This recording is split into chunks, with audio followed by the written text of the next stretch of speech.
Claudia Rosetta, foreign policy fellow at the Independent Women's Forum, has long warned, don't get too excited here. Not that she's trying to be a wet blanket, but she knows the North Korean leader well, knows his father and grandfather well, and some past history on North Korea very, very well. So you say we should go into this with eyes wide open. What do you mean? Oh, yeah. I mean, be incredibly wary. The fact that Kim enjoys strolling around Singapore at night does not mean that he's about to give up his nuclear program, and it does not change the character of the most brutally, bloody-minded, repressive, totalitarian state on the planet, which is what he runs. You know, Claudia, the argument has always been we don't pick and choose the leaders of other countries with whom we negotiate. If that were the case, FDR certainly would have found an alternative to Joseph Stalin, but Stalin was the only guy we had representing the then Soviet Union, and this is the only guy we have representing North Korea. What do you make of that? Yeah, well, the problem with the analogy there is that Stalin was also fighting the Nazis, and Kim Jong-un isn't actually fighting anybody. And, of course, once Stalin got done fighting the Nazis, he installed Kim Jong-un's grandfather in North Korea.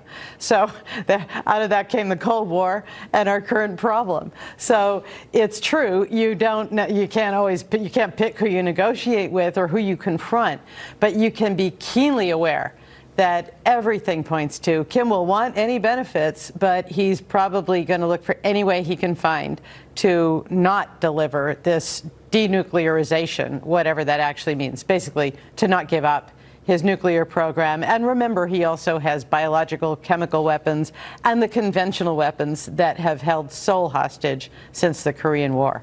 So but certainly we that's must the real know. scene. I'm sorry, Claudia. We must know the history on this, right? That other administrations also entering talks with the best of intentions and the highest of hopes were hoodwinked. So this is a little different here, that the actual leaders of the country are meeting.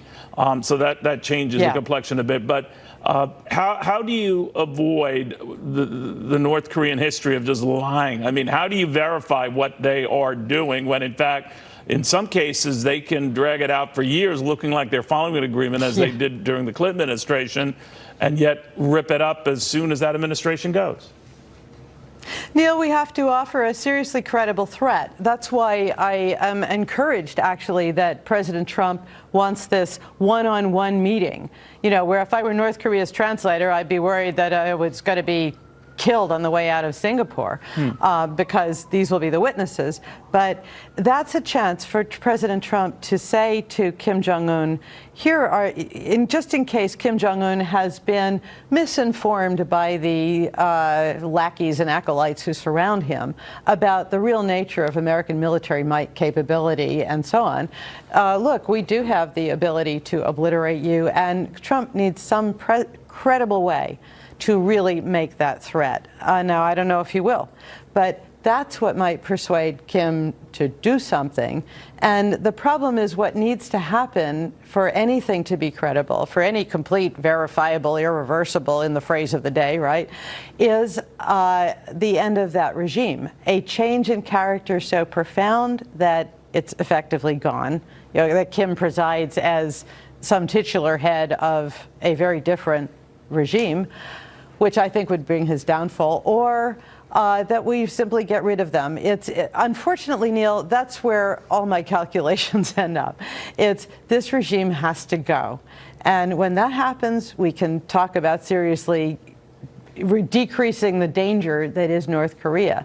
But as long as Kim Jong-un has this power that he inherited and is greatly amplified by such things as assassinating his half-brother with VX nerve agent, executing his uncle, people who had ideas about liberalizing North Korea, by the way, he's had murdered, it really isn't going to change. We are likely to see more tinsel and promises and kicking the can down the road.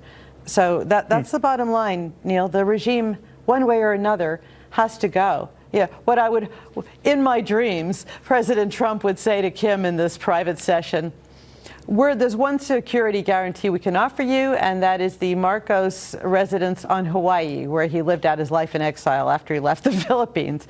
Because I don't think, while the regime remains in place, we can pry away its nuclear program. I think in the end, the regime has to go first, and then you get rid of it. Don't hold your breath on that. We shall see what happens. Claudia, thank you very, very much. Yeah, I think you're welcome.